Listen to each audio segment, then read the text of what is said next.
VinFuture Prize, a new global science and technology prize for humanity from Vietnam.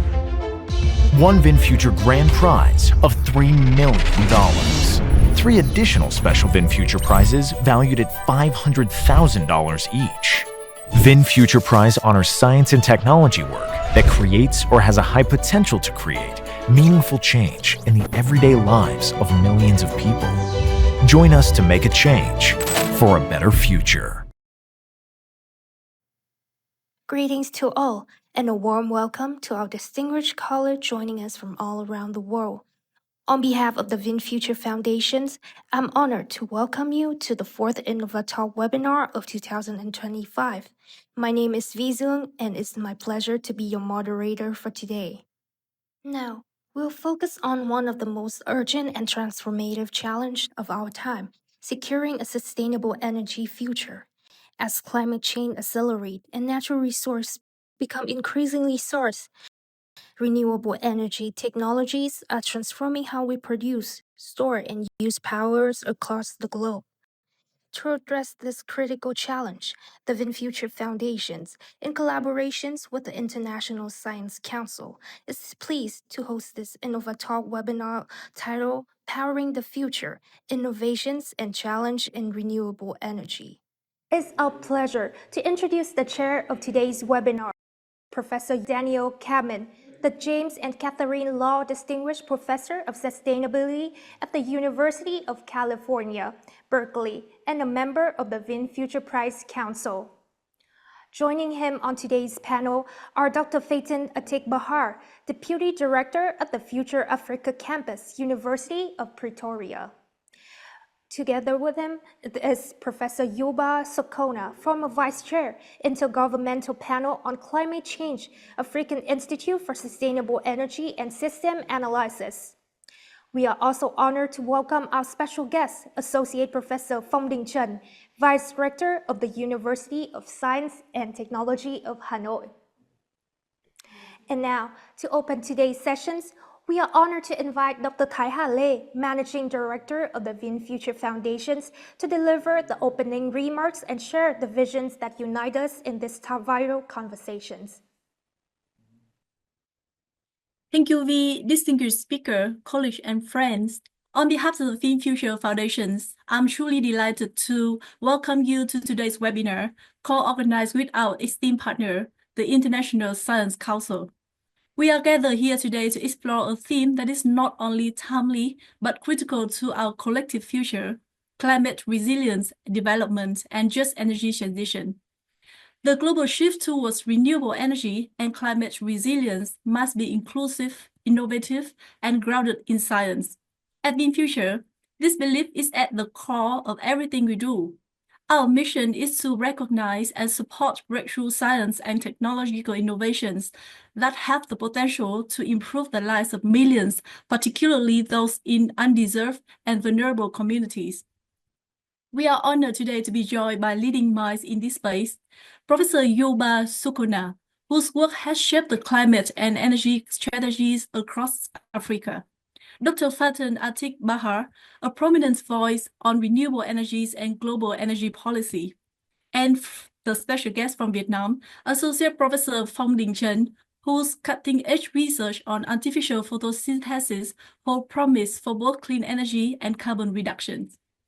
Guiding our conversation today is Professor Daniel Kammen, distinguished member of VinFuture Prize Council, whose leadership in sustainable energy and climate innovations continue to inspire policymakers and practitioners alike. These are not just academic topics. They speak directly to how we build a future that is equitable, sustainable, and resilient for all countries, including those like Vietnam, which are navigating complex transitions while striving for inclusive growth. Before we begin, I would also like to take this opportunity to share that nominations for the 2026 VinFuture Prize are now open. We welcome nominations from across the globe, especially for solutions that serve humanity at scale. Thank you once again for joining us today, and we look forward to a dynamic and insightful discussion ahead. Back to you, V. Thank you, Dr. Thai for those insightful opening remarks. And now, we're pleased to welcome Dr. Vanessa McBride, Science Director of the Center for Science Future at the International Science Council, to deliver her welcome speech. Please. Thank you very much, Vi. My name is Vanessa, and as the MC said, I'm at the International Science Council. We're delighted to be partnering with the VinFuture Foundation today to bring you this webinar, which really focuses on renewable energy. The International Science Council is a membership-based organization with a membership of almost 250 other science organizations. These might be at the national level, such as the Vietnam Union of Science and Technology Associations, at regional level, including other academies of science. But we also have international organizations with a disciplinary focus, such as unions or associations, for example, the International Union of Geological Sciences. The ISC's vision is of science as a global public good, and it's our mission to be the global voice for science. For a long time, even through our predecessor organizations, the ISC has been championing the sustainability agenda, as it's of paramount and existential importance for all of us on the planet, and because it's a challenge that spans geopolitical, societal, and disciplinary boundaries. The ISC is co-sponsor of a number of organizations whose work relates directly to sustainability challenges and renewable energies. Among others, these include the World Climate Research Programme, the Scientific Committee on Antarctic Research, the Global Climate Observing Programme. Another of these organizations, of which the ISC is a co-custodian, is Future Earth. Future Earth is a global network of scientists and innovators who collaborate on sustainability issues. And today you'll hear from Dr. Faten Attig-Bahar, a member of this network. You'll also hear from Dr. Youba Sokona, who is one of approximately 200 fellows of the International Science Council. These distinguished individuals span a huge range of disciplines and act as ambassadors for the ISC's vision in the various forums where they engage with other scientists, policymakers, and our thanks to the VinFuture Foundation for highlighting the critical role of science in addressing these sustainability challenges. Thank you. Let's take a moment to watch a brief trailer that highlights the key themes we'll be exploring together. As global demand for sustainable energy surges in response to climate change and resource depletion, renewable energy technologies are rapidly reshaping how we produce, store, and consume power. In this context, the VinFuture Foundation, in collaboration with the International Science Council, hosts the InnovaTalk titled Powering the Future, Innovations and Challenges in Renewable Energy. The session brings together leading experts to examine not only the technological frontiers, but also the challenges that accompany a just energy transition, especially in developing regions. Chairing the InnovaTalk webinar is Professor Daniel M. Kammen, the James and Katherine Lau Distinguished Professor of Sustainability at the University of California, Berkeley, and also member of the VinFuture Prize Council. His research is focused on the science and policy of decarbonized energy systems, energy access, and environmental justice. He is the author of more than 500 papers on decarbonization of power systems around the world, energy access and social justice, materials science for low-carbon economies, big data approaches to clean transportation, and on the electrification of health facilities across Africa. Joining him on the panel are two distinguished speakers. The first is Dr. Faten Attig-Bahar, the Deputy Director of the Future Earth Africa Hub Leadership Center at the University of Pretoria and a visiting research fellow at Rhodes University, South Africa. Dr. Attig-Bahar is also recognized for her leadership in scientific initiatives that support early career researchers. Her research focuses on renewable energy technologies, climate finance, carbon markets, and green transitions in Africa. The second is Professor Youba Sokona, the former vice chair of the Intergovernmental Panel on Climate Change's sixth assessment report. With over decades of experience addressing energy, environment, and sustainable development in Africa, he has been at the heart of numerous national and continental initiatives. He is a globally recognized leader, combining deep technical expertise, extensive policy experience, and an unwavering personal commitment to Africa-led development. The special guest from Vietnam is Associate Professor Phong Tran, Vice Rector of University of Science and Technology of Hanoi, USTH. He also serves as the Associate Professor and Principal Investigator at the Department of Chemistry and Environment Technology at USTH. His research focuses on the development of catalysts based on Earth-abundant elements and photoelectrochemical devices for solar-driven hydrogen production or CO2 reduction. Don't miss the opportunity to explore the future of renewable energy within the global green energy transition. Join us in the upcoming InnovaTalk, Powering the Future, Innovations and Challenges in Renewable Energy. Welcome back. And now, without further delay, let us introduce our esteemed chair for today's webinar, Professor Daniel Kammen. Please join me in giving him a warm welcome. Professor Kammen, the floor is yours. It's my deep pleasure, my great pleasure to welcome you to this discussion. And hopefully we will get into both some of the science and technology issues for the green transition, but perhaps more directly and more critically, the many impediments to equal access to those technologies as we move forward. And we have two quite remarkable international speakers and one quite remarkable Vietnamese national speaker to really give us perspectives on this. Instead of doing any added introduction, I just want to add two sort of broad points to framing today's discussion. One is that climate change is very much with us already today. There is no scientific debate that climate change is here, it is severe, and that we caused it, despite what some heads of state or others in industry or politics may be saying about it. That story is incontrovertible. Those who want to deny it, whether they are heads of small or large companies or governments, are simply doing so through their own personal or other ambitions, not through any real read of the science. I think that's a critical starting ground in this process. And it's one of the places where Dr. Sokona and I have worked together in the past as part of the IPCC, which has now for over 10 years not only been highlighting that climate change is here and with us now, but also that the effects of climate change are first everywhere, but they affect low-income people, they affect women, they affect minority communities, they affect people in under-resourced and underserved by infrastructure areas most critically. And so as a physicist, I would love to focus on the hardware side of the story. Better solar panels that are more efficient, that are made with more and more abundant materials, as we'll hear from Dr. Tran, and also on the exciting advances in electric vehicles. Now more than half of all cars sold in China are electric vehicles. In fact, there's now more electric vehicles sold in China than in the US. It's remarkable numbers. But also the advances in energy storage technologies, in more and more sustainable battery technologies, onshore wind, offshore wind, space-based solar, a whole variety of new and emerging technologies are critically needed and critically exciting.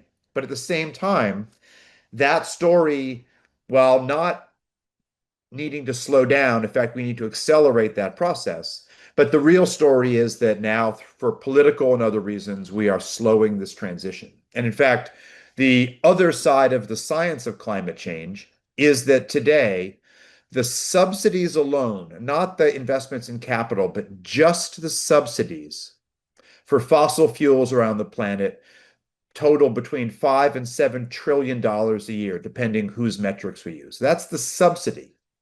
The total annual investment, CapEx, not subsidy X, but the total annual CapEx invested in clean energy is on the order of $1 trillion. So we're outspending our clean energy future just to subsidize fossil energy by a factor of 5 to 7. And it's really with that foundation that we'll both hear on the science, on the economics of clean energy, but also on the deployment and justice side. And with that, I welcome our first speaker. I'm very excited to have you all here, and thank you so much for participating today. And we will now turn to our first distinguished speaker, Professor Youba Sokona, former Vice Chair of the Intergovernmental Panel on Climate Change and a leading expert at the African Institute for Sustainable Energy and System Analysis. Professor Sokona, we look forward to hearing from you now. Thank you for inviting me to take part in this very important conversation on a critical issue, renewable and development and climate. I will just to highlight some element of prospect for climate resilient development and just energy transition in the African context as a starting point.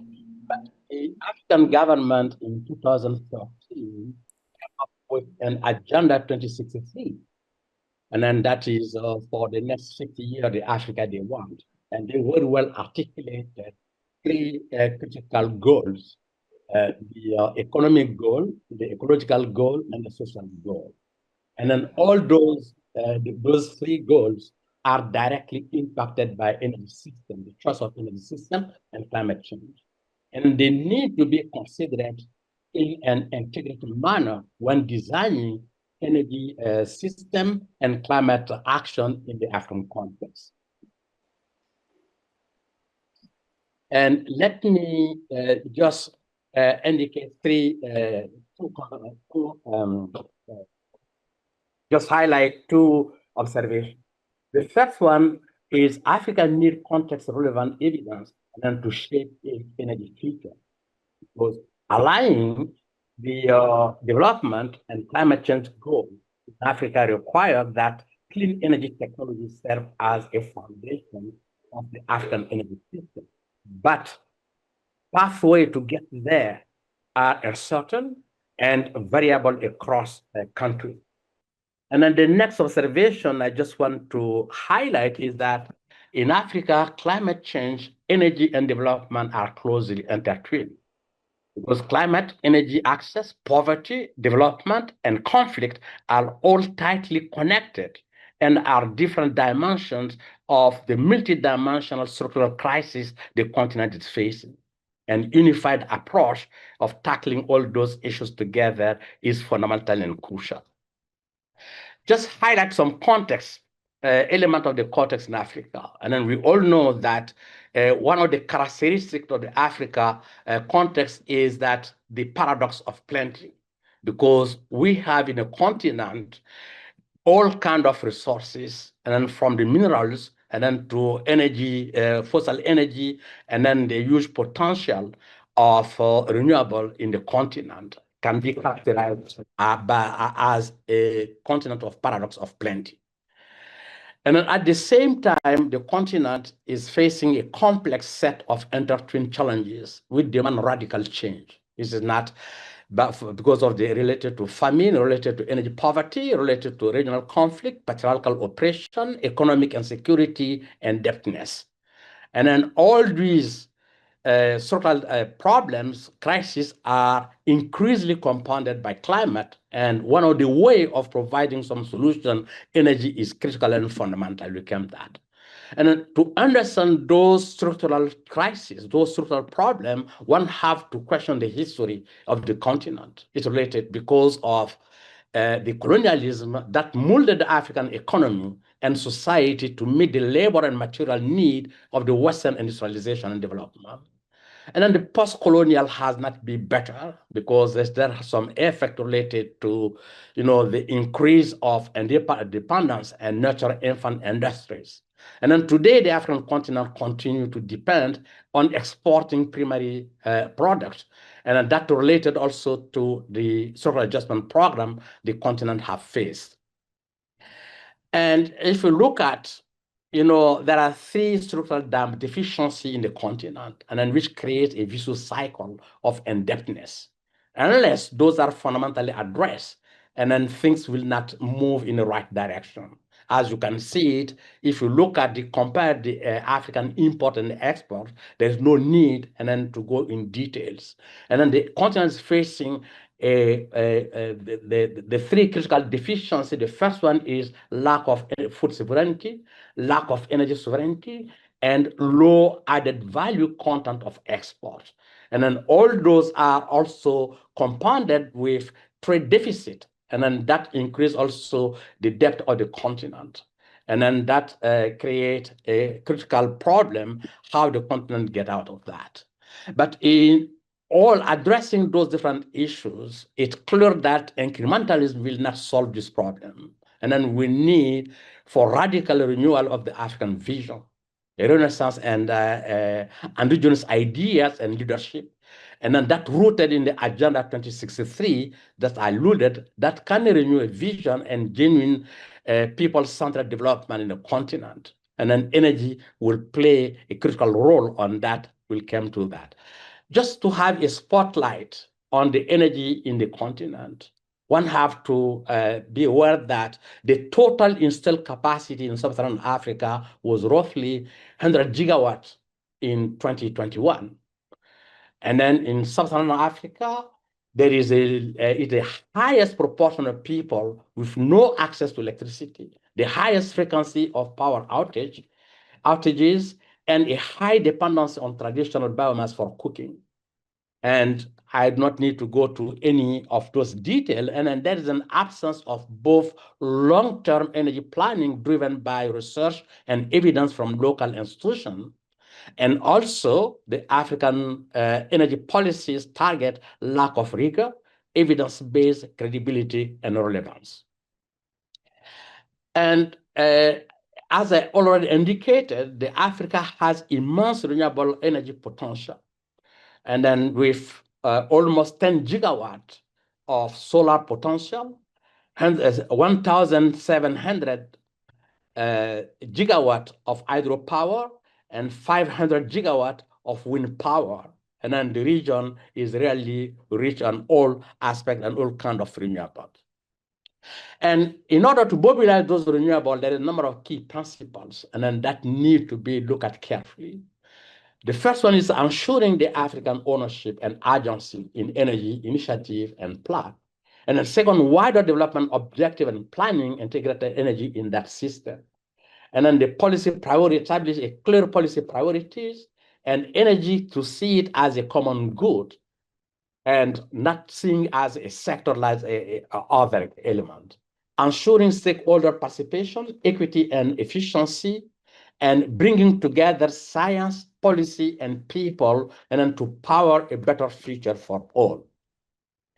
In that regard, one have to look at carefully at energy transition, energy access as a complex exercise involving balances across various dimensions such as energy sources and systems. One have to look at those two different elements. In the term of energy access, one have to look at all the technological options, and then from the production side to the end use, and then to look at different elements in the society in contextualizing the energy access issue, a respective role of various energy systems in a specific context. And then that will bring the leapfrogging aspect, a much more leapfrogging aspect in the African context, rather than the transition as we see Everpide. In that regard, finance is a critical and fundamental element, and then how to have access to finance in order to mobilize the finance.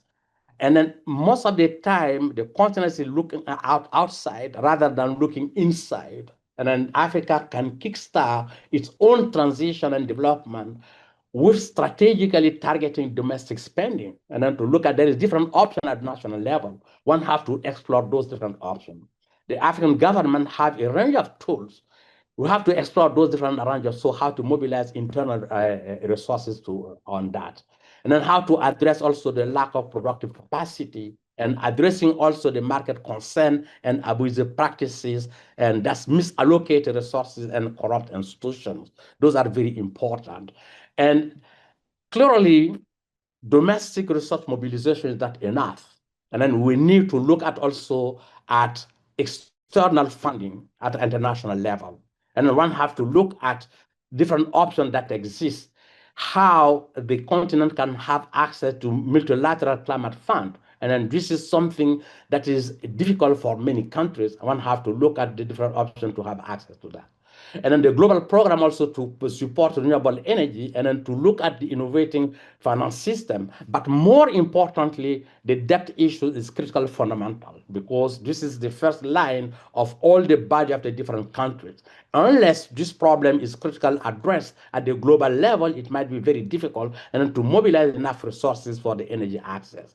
And then we are also talking about the reform of international financial architecture as a mean to radically adequate to attack the climate issues. And then in that regard, development perspective can be one of the critical elements in the African context. And some also indicated the look regarding the other perspective, such as reparation related to the colonial system and the colonial legacy. And in that regard, based on that, some of number of African scholars, African experts, academic, and then we get together, and then with the support of some of our colleagues and friends, such as Kammen, and we established 2 years ago African Institute for Sustainable Energy and System Analysis. That is in the making. And then we look at this is rooted in the analysis of the African realities on such as the energy poverty, the skill deficit, the health risk and energy use, the energy infrastructure deficit, and then the high cost of finance, the climate vulnerability, the weak institutions. And then we define 5 critical clusters, and then we address those different elements. The first cluster is the clean energy pathway for development in the continent. The second, effective implementation approaches. The third, policy and governance. The fourth, climate finance and technology. The fifth, building institution and skills. All those are not, or we are not working in silos, all are interconnected. And then those are embedded in 3 critical pillars. The context-specific energy, climate, and development knowledge building. The second cluster, institutional and on-the-ground impact. And then the third one, skills development, and then for system changes. All those will be looked at from the local to the national to regional context, and then to have a better living condition, and then to bring in climate, energy, and development at the same time together. And in that regard, it's important to look at how it might be possible to stimulate the political will, the system leadership with clear vision of energy for development in the continent, and then how it might be possible to orient institutional innovation and then to deliver this vision, and then how to have access to resources that support the required transformation. When I said resources, not only the financial resources, also human resources. And this is why we create this institute in the first start. It will be virtual, that we tap on all expertise around the world, working virtually in addressing those critical elements. And then the last element is how it might be possible for us, and then at the same time to address the short-term issue, the fundamental issue of how to get to serve the poor people, and then to address the long-term imperative such as climate, energy, and development together. Those are some of the key elements and some of the key highlights I just wanted to provide in order to stimulate the discussion on renewable energy and technology and for development and climate. And thank you. Thank you, Professor Sokona, for those insightful remarks. And we will now turn to our next distinguished speakers. Dr. Faten Attig-Bahar, Deputy Director of the Future of Africa Campus, University of Pretoria. Dr. Attig-Bahar, we look forward to your thoughts. Thank you for the nice introduction. And I'm happy also to continue on what Professor Youba presented on the energy transition and take you more into the innovation challenges of the future renewable energy into the global energy transition. Just take you through the context that it was presented by the chair of today and also Professor Youba, which is about the context of renewable energy and the growth that we see today in the global landscape of renewables worldwide. So I'm sharing a few numbers from 2024 growth.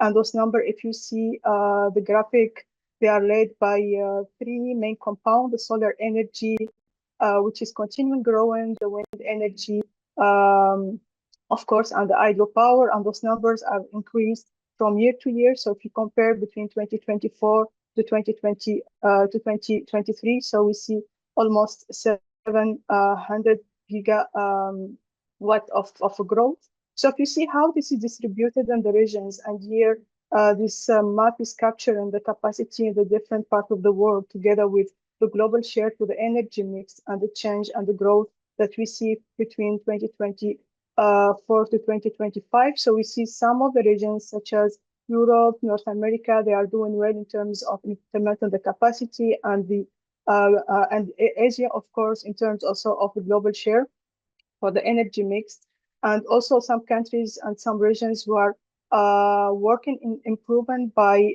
also providing some resources for growth. So, for example, we see this now in Middle East and in Africa.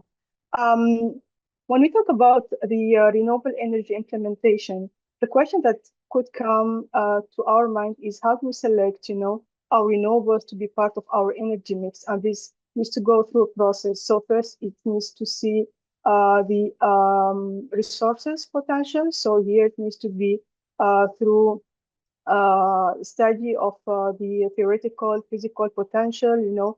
For example, if we are talking about the solar or the wind, the potential of wind, the potential of the solar energy within the region, and then it needs to take into consideration the technical potential, and the technical potential will respond to the questions on how the system or topography can align, how the land can be affordable for such system implementation, how the system can work there.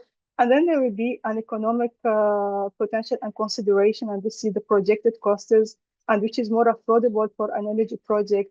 And then it needs to go also through what the market is offering for that, the policy implementation, the policy that can support the regulation framework. And therefore, from country to country, we have different and several regulation framework. And for that, we can explain why we can find the solar and the wind energy, they are leading the way. So in terms of the global investment, and also in terms of the global growth. So for example, the graphic there here is just mentioning the renewable energy trends in 2024 comparing to 2023. So we can see all the way that the solar is increasing, the wind is keeping stable, but also with significant contributions, and we see some decline for the bioenergy, for the hydropower, with a slight increase for the geothermal. The energy transition, it is something very important, and this is something that needs a lot of investment and needs a lot of work. So that's why it's facing also a lot of challenges, other opportunities, as we spoke about the growth and we spoke about the numbers. And those challenges are coming from different aspects. First, the financing gaps. And here, if you compare, the resources allocated from the emerging economies to the developed economies, the infrastructure also, which is one of the limitation and one of the challenges, the technology deployment via innovation, and how the scale of the existing clean technology on how to apply that. It can also in the context of geopolitical issues, also linked to some of the supply chain risks. When we talk about the energy transition, we talk also about the equity and the just transition, and this is also another big topic and another problem that needs also to take into consideration, the vulnerable communities. Prof. Youba spoke about the African context, and I will be also giving a few examples on how this can also help for our context to overcome this kind of challenges, and definitely the policy and regulation framework. For example, I can mention one example of Tunisia, which is my country of origin, and before moving to Future Earth, I was working on energy systems for more than 12 years. So for us, when we started working on the energy transition in my country, we started with the framework in 1990. And it took us more than 30 years to develop all the plans and having a clear implementation plan on how to move with the energy transition, that we started to work on it from 2012 to 2015 with clear plans and clear projects from 2018 till now. when we talk about the energy transition, there is something that we need to keep in mind. Energy transition is not only decarbonization, it's not only our way to cut carbons, but also it needs to take into consideration equity. It needs also to correct inequity, to provide access, to take into consideration, what is needed for the vulnerable communities and leave no one behind. And I would like to mention what can this energy transition bring to Africa. And in the previous presentation, Prof. Youba presented well about our African context, but also I would like to take you through a few highlights on why do we need it for Africa, because for us, this is an opportunity to skip the fossil fuel and move to new clean and distributed energy system. And based on the recent International Energy Agency statistics, we have over 80% of the new electricity connected in Sub-Sahara is coming from decentralized renewable solutions. It helps also to avoid environmental and health problems, and there is a lot of issues and problems caused by traditional fuels in terms of diseases. It helps also to support, beyond just the energy access, the education, the healthcare, and the gender equality. It will support also go beyond the HDG 7 and also touch on the different on the several sustainable development goals, including health, gender equality, and this is also very important to build resilience, build resilience against, the climate shocks. And over 85% of people in Africa that lives, in the rural area are exposed to those climate risks. The energy transition, it helps also to provide the solutions on decentralized renewables, and by offering opportunities for taking use of this off-grid, mini-grid system. And here I'm providing you a few examples coming from African countries and those government-led projects. One coming from Kenya, which is on the national electrification system, which aims to provide mini grids in different cities, over 90 of them. The Africa-wide mini grid project, and this is to support 21 African countries, coordinated by the UNDP and the African Development Bank, to also support this for local communities. It helps also to provide greater access at lower cost. For example, there is a project based in Rwanda on scaling up the off-grid solar access, and this helps to reduce the cost at over 30%, and 1.2 million people can benefit from that. It helps also to empower the local economy, and for example, in Tunisia, we use this a lot for irrigation and for agriculture, the use of photovoltaic, and discovering more than 40% of our demand for this agriculture sector. The energy transition also, when we talk about it, it means also to think about it not as a single or standalone compound, like only energy that we need to satisfy or invest, but it means also to rely into integrated thinking, and here I'm talking about the next approach. I heard in the previous presentation, like connection to the ecosystem, connection to the economy, to the social, but also there is a connection between the water, energy, and food, and what we call the nexus, which is very important to understand, and manage the interaction between the different of them. And here, I will just stop and explain why it is important for energy, because for energy, we need to use water, for example, if we talk about the green hydrogen, or if we talk about, for example, for the hydropower and so on. So this is linked to water, but also it is also linked to food when we talk about how do we use these domestics coming from the biomass and so on. So this connection is very important, and this connection also needs to be considered given the increase of diverse aspects such as the population growth, the economic development, the urbanizations, and so on. So we need to address it in a good way. And one of the big discussions that we are having now on how do we have this responsible governance for the water energy nexus when we are talking about the green hydrogen, and we see all this development and all this investment and all this support of green hydrogen in the energy mix and the energy transition shift. So this is also one of the important topics, because the energy should also take into consideration when we talk about that, the food security and how, for example, you use them, the nutrition spaces and so on, and how do we also provide water, mainly because now we're talking about African countries who are moving for that, and we know many of them, they're suffering from water scarcity. So what is the solution, and how can we do it in a way that we are creating this kind of support and trade-offs, but not providing a solution and creating other problems. Because of this big interest on that, so there are a lot of projects that started to take into consideration this nexus approach. And here I'm just presenting a few of them through the African continent, and all of them are supported by governments in the different African continents, such as the Senegal River Basin, and this is Water Energy Food Nexus Project, which is focusing on the transboundary water energy agriculture coordination.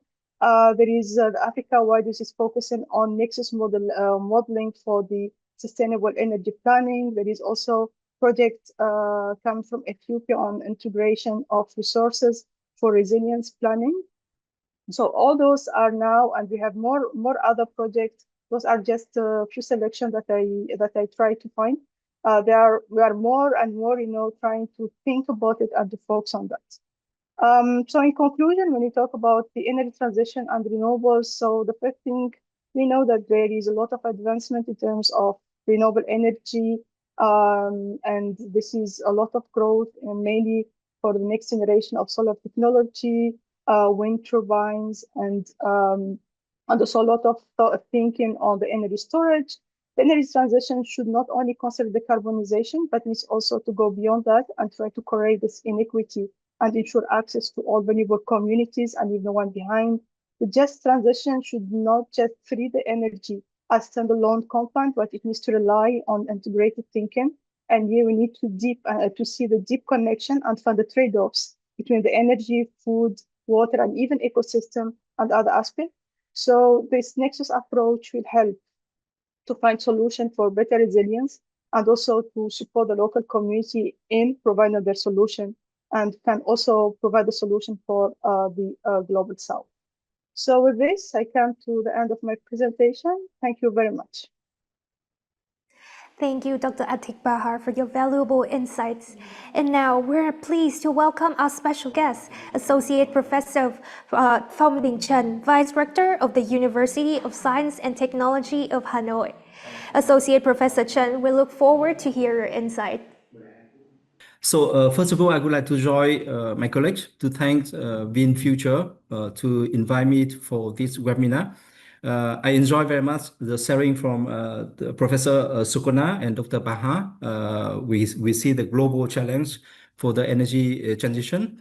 Now, as a chemist and physicist, I would like to propose we change a little bit the ambience, change from the global scale to the nanoscale and molecular scale to look for the challenges we are trying to work on to fabricate artificial leaf that can be able to generate solar hydrogen or can convert CO2 into valuable chemical. When we talk about the artificial leaf, it means that we try to copy the natural photosynthesis, which is amazing chemical factory that converts solar energy into chemical energy. So all the petroleum, natural gas we have today basically come from sun energy through the photosynthesis in the last history of development of our planet. So we talk about solar fuel, we will be very briefly, and we talk about the challenge to find out new catalysts to replace which is very rare metal like platinum, iridium, which are not abundant on our planet. So if we base the industry of solar hydrogen production on the metal, it could be difficult. And I would like to share with you also some of our advance in engineering artificial leaf. So we all know that solar energy is extremely abundant. we can say that 1 hour of solar energy could be enough for our planet for 1 year. So at University of Science and Technology of Hanoi, also called Vietnam France University, we one of our direction of science and technology of excellence is focusing on renewable energy. So we develop solar energy photovoltaic system, but also we try to develop solar hydrogen production through the solar water splitting. So the idea is very simple. Let's say if you have molecule of water, you have energy, sunlight, and you have artificial lift, you can convert the water into the molecule of hydrogen. So you convert solar energy into the chemical energy stored inside the molecule of hydrogen. So after that, you can use hydrogen like a fuel, very clean fuel, in the proton exchange membrane fuel cell. So you can attract the energy store and produce only water like byproduct. So there's no CO2 production in this kind of energy cycle. So after, let's say, the first device of solar water splitting has been published in the year of 70. So let's say now after 50 years of development, we have already imagined different potential technology. So so here a short overview. So to make hydrogen become economical feasible, the Department of Energy in US give two conditions. I mean, roadmap. The first, solar to hydrogen production should be at least 10%. And the lifetime of any devices should be more than 10,000 hours, which is 3 years. And for the moment, we can say that to reach 10% of solar to hydrogen conversion, in terms of technical challenge, we can make it. Some research group already achieved this performance. However, the stability, durability of 10,000 hours is still a big challenge. So how we can work on this field? First, we need to find out abundant catalysts to replace platinum and iridium oxide. So how we can replace? The idea for the chemists like I am, we look in the natural. In the nature, we have some methanol enzyme which can produce hydrogen, not with platinum, but only the abundant metal like iron, molybdenum, or cobalt. So how we can copy those structure exist in the nature to produce the man-made catalyst. So that is the activity we are doing here in Hanoi, in our research group. We try to mimic the structure of the methanol enzyme and create our own man-made catalyst. So here I show some example. Though catalysts have a good performance compared with the platinum. However, in terms of stability, if you see, if you take the platinum as a catalyst, you put in the device, which is the water electrolyzer, it can last for 1,000 hours, there's no problem. However, if I take the catalyst I developed in my group with non-platinum metal like molybdenum or cobalt, it will quickly degrade after a few hours, let's say 5 hours. So it's big challenge. A big challenge for us now is how to reach the stability of platinum while using only abundant metal.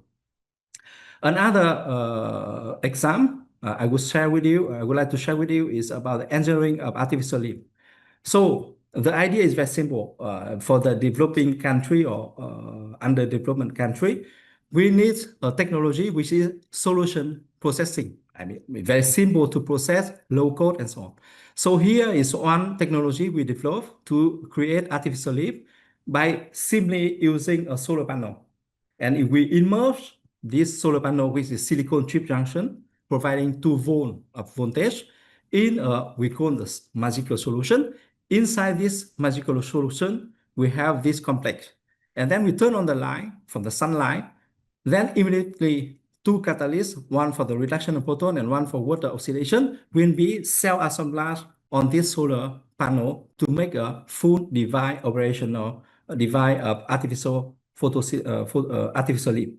For example, you can see here, the idea is that after fabrication, I take out the artificial lift and put in the seawater. So the cuvette here contains only the seawater. And then we turn on the light. One side we have hydrogen and the other side we have oxygen. So very simple operation. We can use this anywhere in Hanoi. So in terms of performance, we achieve the solar to hydrogen conversion year of 2%, compared with 10% in the roadmap of Department of Energy, US. Is still a lot of work to do, we would say. But one of the character of this leaf is have self-healing ability.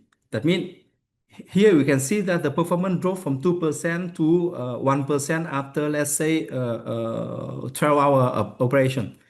We do experiment, 3 hours, we turn off the light, and then we keep for 1 hour, for 1 day, and then we turn off another 3 days, 3 hours of operation. So at the end of the day, it's lost half of the performance. However, we can fix it easily by just dropping a chemical solution, which is a complex of cobalt, and we turn on the light, the 2 catalysts will self-repair on the artificial leaf. So we can say that itself is going to be detrimental. However, it can be repairable self-healing, which is quite important for us.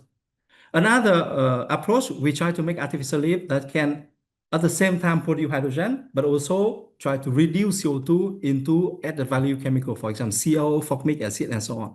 So we design this kind of photocatalyst that can absorb the sunlight and send the energy into the complex and reduce CO2.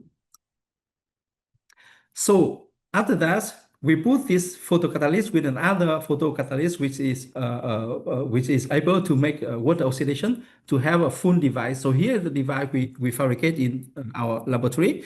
So with this device, we are able to convert CO2 into a syngas product, a mixture of CO and hydrogen. So for the moment, you can see that this device can last for only a few hours, but we are trying to improve this stability. So before ending, I would like to thank my research group and also the agency who fund our research project, including Vin Innovation Foundation. The research I present you today is co-funded by NAFOSTAT, National Foundation of Research and Development, and also Vin Innovation Foundation. And ongoing to scale up our hydrogen solar production technology, we are working together with French scientists in what we call International Research Project, which is a project of 5 years funded by CNRS, National Center for Scientific Research of France, which with the perspective to scale up our technology to have a device that are able to produce hydrogen and also convert CO2 into added value chemical. And in the future, Vietnam is a fast developing country with the target focusing on the advancement of the science. So we aim by 2020, 2030, we are able to create an international research lab with the French partner to work on the question of hydrogen. So thank you for your attention. I will be happy to pick up your question. Thank you. Thank you, Associate Professor Tran, for sharing your expertise with us. And now, to wrap up our discussions, I would like to invite all of our panelists back to the stage for a brief panel reflections.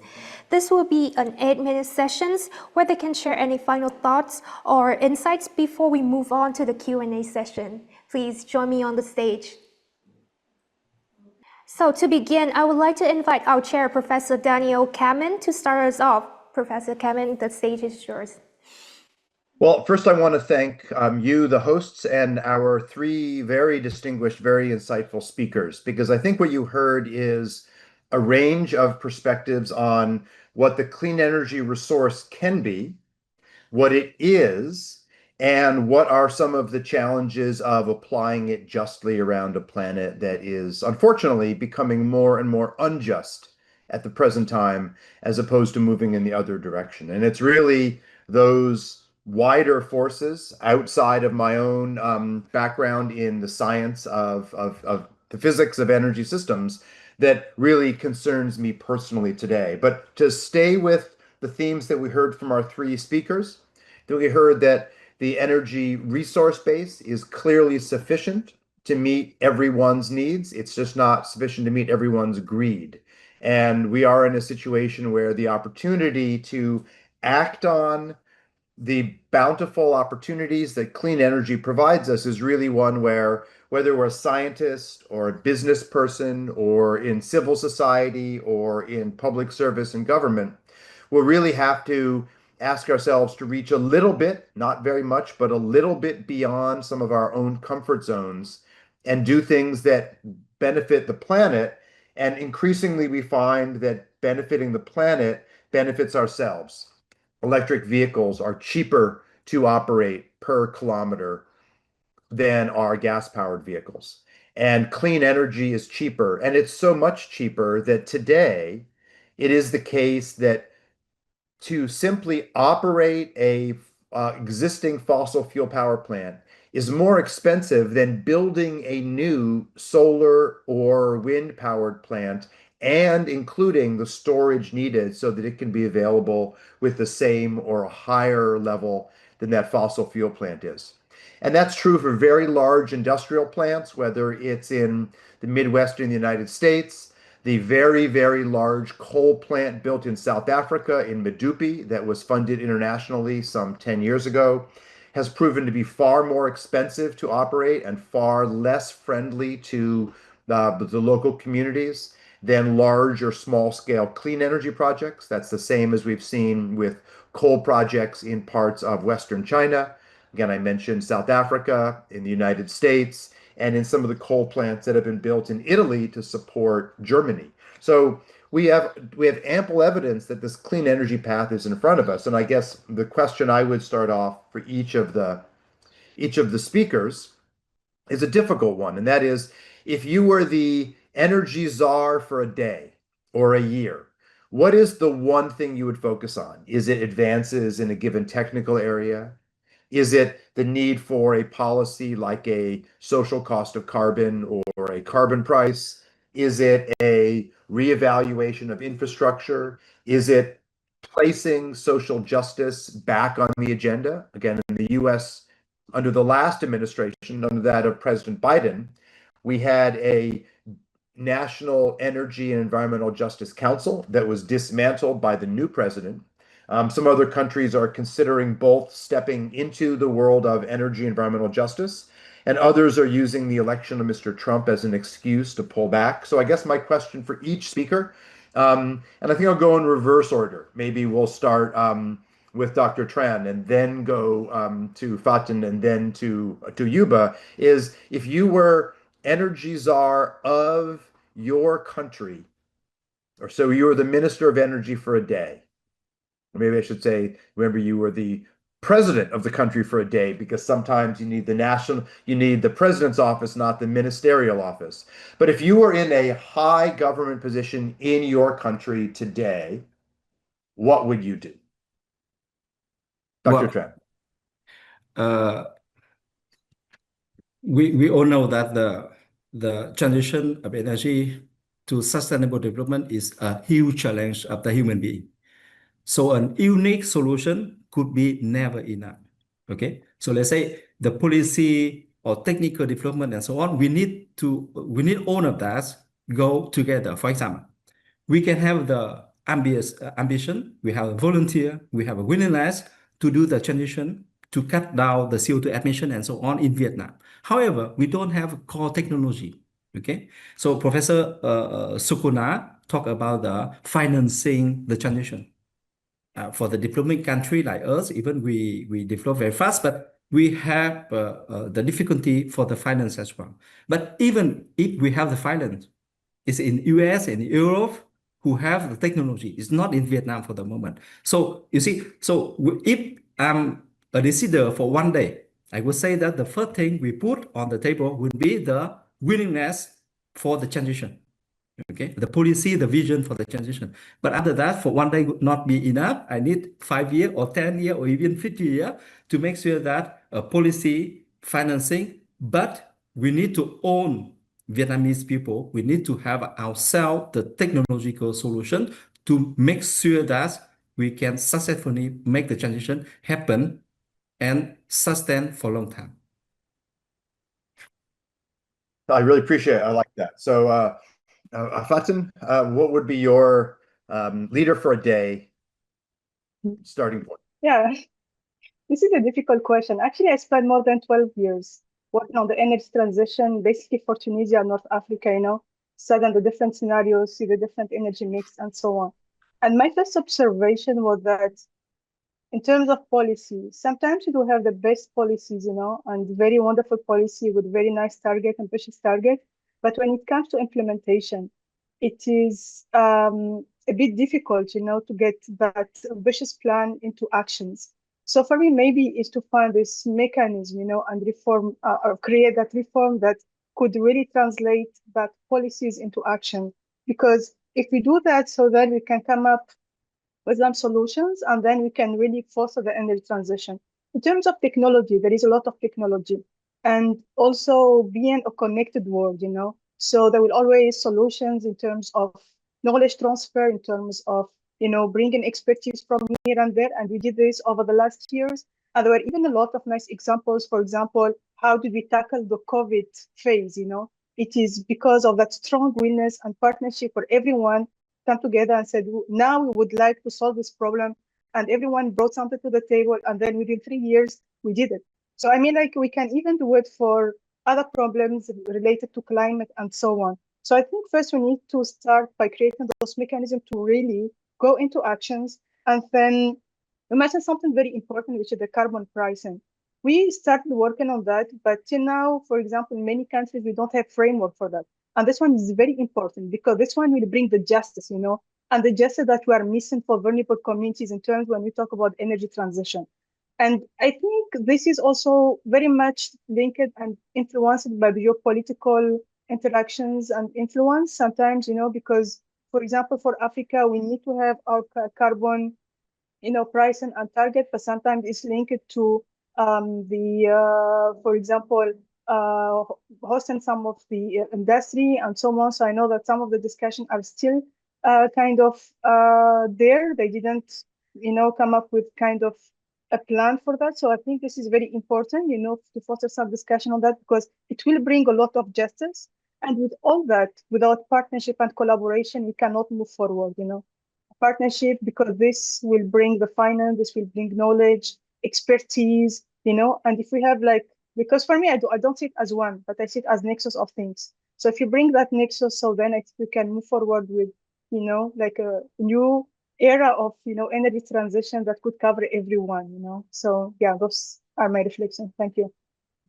My thanks. And Youba, you and I have been in the fight and the trenches on this, and I really appreciated the slides you showed around meeting local needs with locally tailored solutions. So instead of that wonderful Pan-African view, if you were the leader of one country and you have many allegiances, whether it's in Mali or Senegal or Tunisia or in Europe, pick one. What would you do as leader of that country? I think clearly what is needed to do is for the policymaker and the people to understand what is energy. Energy is not an end by itself. It's a means of solving problems. But if you take energy as a sector, like another sector, we are missing the point. And then energy is a critical element to solve the problem of agriculture, to address the problem of health, to address the problem of mobility, and it's in everything. But by taking the energy as a sector, we are missing the point to have a clear understanding of energy. That is third. And second, it's related to, depending on the context, where we need to put an emphasis. If you look at the African context, clearly, actually, agricultural sector is completely disconnected with energy. And then the only way you transform fundamentally the agriculture and you address the food security and the food sovereignty is to bringing energy in. And then to look at energy systems rather than energy sectors. And then to move away from the current traditional, conventional system that we put in place. The centralized system, particularly in the African context, we have a huge possibility, ability, and then to have a combination of centralized, decentralized, stand-alone system, and then that will target specific issues at a given time. We can connect all them together, and then to revisit completely our concept notion of energy. I like that. So that's a truly interdisciplinary approach. So thank each of you for those excellent perspectives. And while they take a well-deserved 5 minutes break, we invite you to watch a short video tutorial on submitting nominations for the 6 seasons of the esteemed VinFuture Prize. Keep an eye out for the video, and we'll be back shortly for the Q&A session.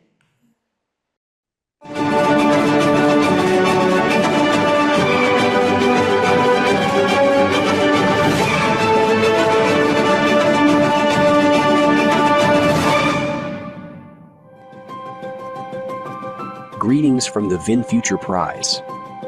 Please find instructions for the nominator following these steps. To begin, you can access the nomination portal at online.vinfutureprize.org/nomination. Or you can scan the QR code you see on the screen right now to open the nomination webpage. On this webpage, you can download the instructions and the endorsement letter template. In the instructions, you will find the complete nomination form, where you can draft the nomination whenever you have time. Then, you can copy and paste the draft into the online portal. Please click on Sign Up, and upon successful registration, you can simply use your ID and password to log in. After login, please click Nominate Now to start a new nomination form. Subsequently, you can see 7 content tabs on the nomination form. To begin the nomination process, on the first tab, please select the prize category as well as the type of nominee, whether it is an individual nominee or a group of nominees. Then click the Start button to proceed to the second tab. And we would like to call your attention to tab number 5 and tab number 7. On tab number 5, your evaluation, you're invited to give your evaluation of the nominee's invention, including its groundbreaking discovery, scientific fundamental knowledge, specific approach, uniqueness, and advancement. Then you are required to clarify if the invention can be transferred to a product and highlight its most significant socioeconomic impacts. This includes the number of beneficiaries, such as people, countries, and continents. Additionally, please explain how you believe this invention has or will potentially transform the everyday lives of millions, if not billions, of people. Next, please provide information on the history of the invention, such as when and how it started, and who else, except the nominee or nominees, was involved in initiating or contributing to the invention. About tab number 7, supporting documentation and evidence. There are several important documents that the nomination portal and form require, and we would like to call your attention to 3 critical items. The first one is the CV of your nominee or the CVs of your group of nominees if you are nominating a group of people. The second important item is the endorsement letter. 3 endorsement letters or more are strongly encouraged, but 1 is mandatory. The third one is the additional form of nominees. Please be as specific as possible when providing the information. Additionally, you are strongly encouraged to include any valid intellectual properties, publications, patents, or other supporting documents that provide evidence for the nomination. Finally, after filling out and providing all the content in the 7 tabs, please click on the Submit button at the bottom of the page to submit your nomination. If you have any questions or you face any technical issues, please email us at secretariat@vinfutureprize.org. We will be more than happy to assist you in your nomination process. Thank you very much. Welcome back. And before we move on to the much anticipated Q&A sessions, we would like to share an important announcement from outside.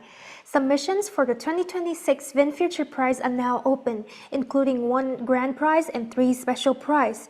We also take this opportunities to remind you of the VinFuture Nominator Recognition Program, which honors those who help identifying groundbreaking innovations with the potential to benefit humanity.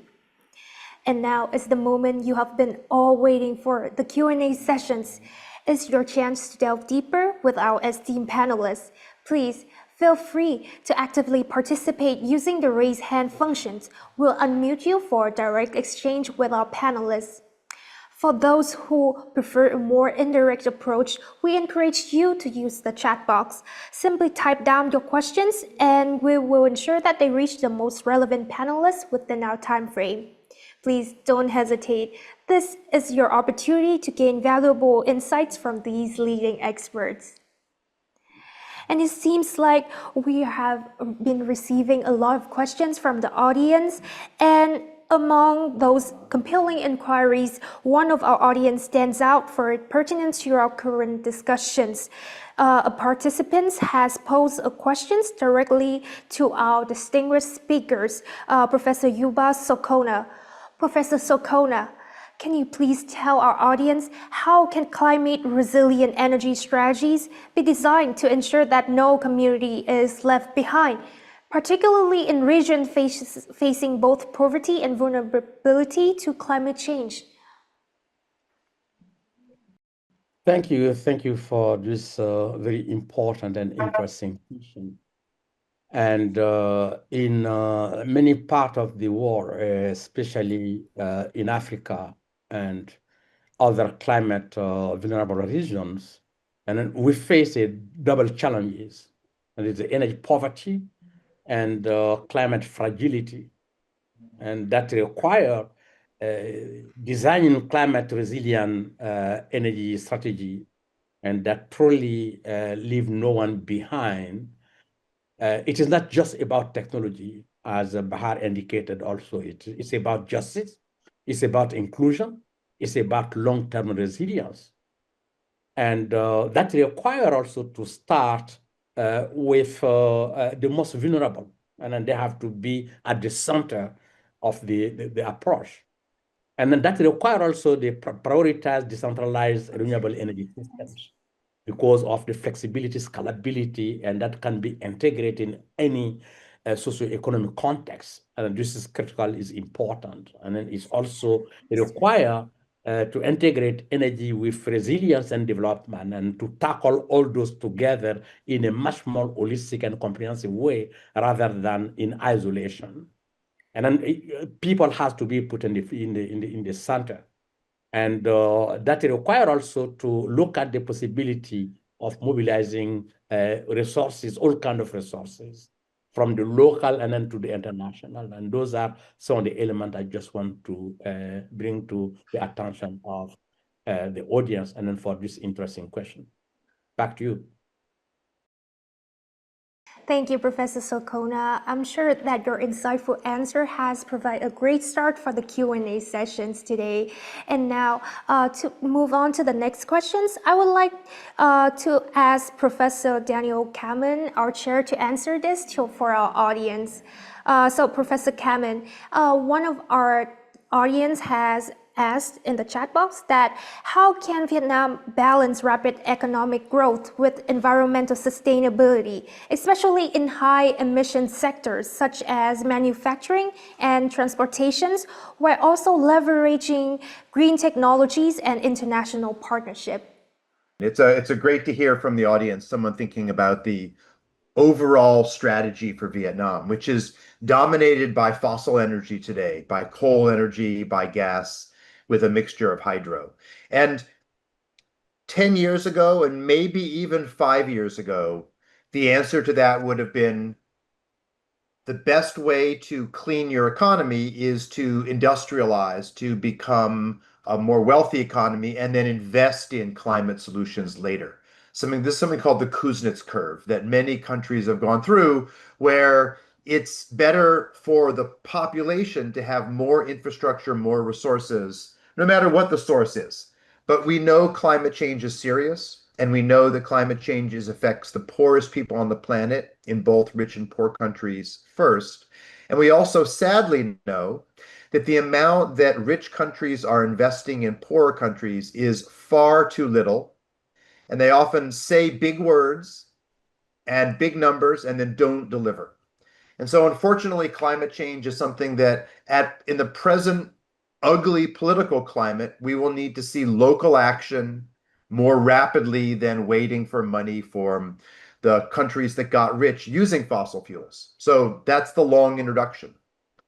Today, clean energy is cheaper than fossil energy. And that's whether you're in coal-rich West Virginia or Montana in the United States, coal-rich Kosovo in Southeast Europe, coal-rich Jiangxi province in China, coal-rich South Africa in Mpumalanga, all of these coal-rich Vietnam, all of these places have the resources to burn fossil fuels to their own detriment. Clean energy projects are cheaper than fossil energy.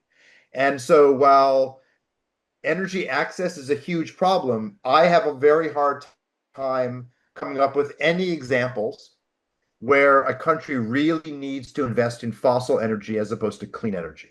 There's a debate on the African continent. There's a debate in Cambodia. There's a debate in a number of places around, shouldn't we just invest in energy? But clean energy is cheaper. It's often the subsidies and the kickbacks to the wealthy that make fossil energy appear cheaper, and it is certainly an easier path politically. But in Vietnam, offshore wind is an excellent resource.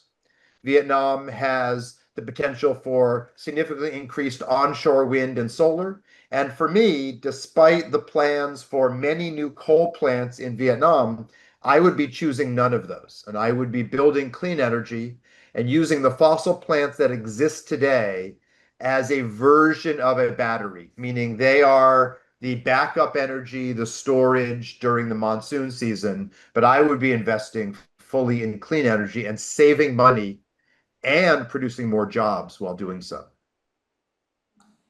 Thank you, Professor Kammen. And now we would also love to hear insights from one of our representatives from Vietnam, Associate Professor Phong Chen. So, Associate Professor Chen, can you please tell me what are the most critical scientific or engineering breakthroughs need to make artificial leaf technology commercially viable in the near future? Well, as I mentioned in my talk, I would say that the stability, the lifetime of the device is the biggest challenge for the moment. So we are facing this difficulty. We know that it's difficult. We work on that. Some people who don't like artificial leaf or photo solar hydrogen production say that you guys, you work already 50 years, no technical solution, so probably you can forget that.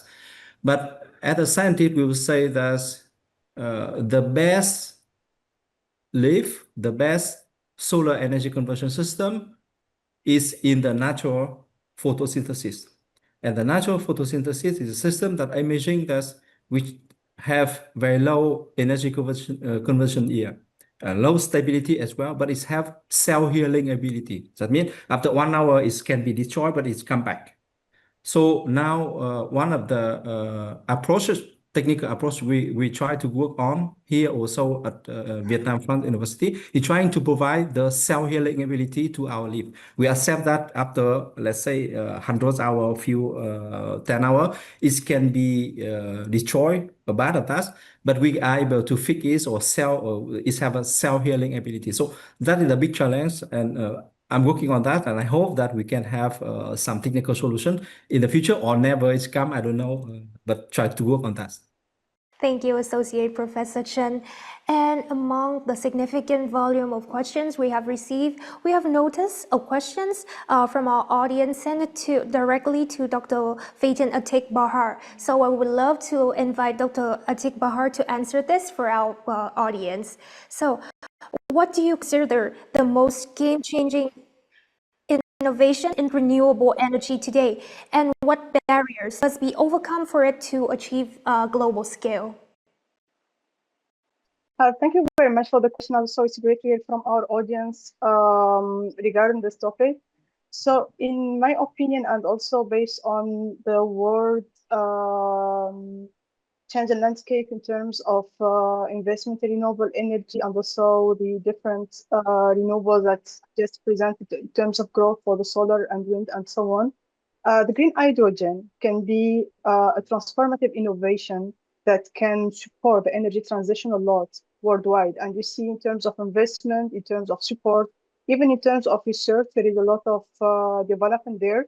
But this is also still facing challenges And those challenges are coming at different dimensions because for the green hydrogen, although it could present a very good alternative and a very good solution that we can have, but also in terms of the production cost is still high. So in many regions, when you have these electrolyzers and renewables, might be expensive, mainly when we talk about the global south, or we still have something to be developed there. The infrastructure could also present some of the challenges because there are some infrastructure gaps when it comes to fueling stations and so on.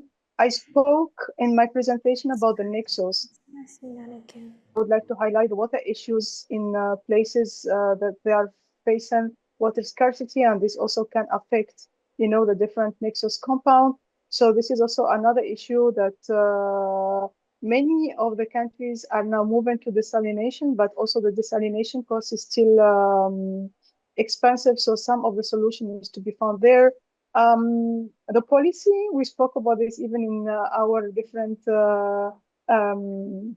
reactions to the chair. So this clear regulatory framework, and support mechanism to the hydrogen market and how the hydrogen will be framed, if it is like for domestic use or for export and so on. So this is not clear at many of this regulatory frameworks. So I think there is a lot of,